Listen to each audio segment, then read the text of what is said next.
Gojo is coming back, but how? How is it possible? Gojo's color palette is used to symbolize the heavens. Blue for his eyes and white for his hair makes him the same color as the sky. Not only does his color palette reflect heaven, but also whenever we see a close-up of Gojo Satoru's eye, it's as if we are literally looking into the sky. Did you think that this was a mere coincidence? No, it's not.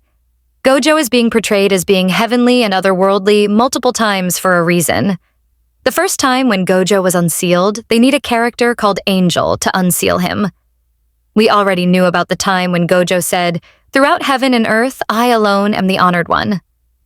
Now Angel uses her power called Jacob's Ladder, which references a ladder connecting heaven and earth in the Bible. This doesn't seem like a mere coincidence to me, but do you think this is a use of irony of foreshadowing by the author?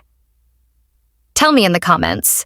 Gojo's name means enlightenment or awakening, and it also means a blue sky with no clouds, and at the same time it means purity. As an author myself, I know the definition of the names of all my main characters, and usually their names reflect their purpose, personality, or destiny in a story. Gojo is constantly used to reference different aspects of religion. Gojo's character has constantly included references to Buddha, but that's not all. Gojo uses blue and red, which do the opposite of each other. Blue and red are used as contrasting colors that tell a story. You know what else has these contrasting colors? Sukuna's red eyes and Gojo's blue eyes, which means that Gojo is the opposite of Sukuna in Jujutsu Kaisen. So if Sukuna is the king of curses, then Gojo Satoru might as well be the king of blessings, or all things good, basically making him a representation of a god in Jujutsu Kaisen. Gojo's birthday is literally the day before Buddha's enlightenment, as he is born on December 7th, and Buddha is believed to be enlightened on the 8th of December. They also said that when Gojo Satoru was born, there was an imbalance in the world, making good sorcerers stronger than the curses. Gojo has been an amazing character in Jujutsu Kaisen, and he's won the hearts of many fans, but if we're being completely honest, we aren't constantly saying he'll come back so we can cope. We are saying it because that's what we really believe. In my previous video, I stated that irony was repeated being used by the author Akutami, but despite that, I believe Gojo Satoru will return because of what he symbolizes in Jujutsu Kaisen.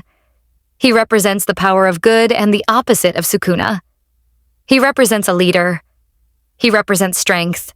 When Yuta used his body, we get the imagery of Satoru Gojo fighting against Sukuna, and I just feel like it was destined for Satoru to be the main person taking on Sukuna. Remember, Gojo represents an extremely powerful good, and Sukuna represents an extremely powerful evil. I would never do all this to cope.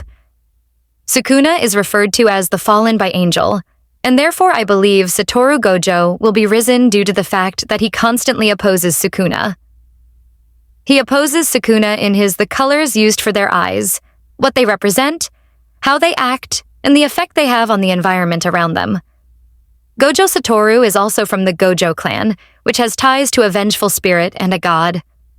Gojo is the first in 500 years to have so much power from his clan, and when you think about it, it's a bit similar to Avatar Aang, the last airbender, because he has great power, and seemed to be an higher being that existed as a savior for others, but when the world needed him the most, he vanished.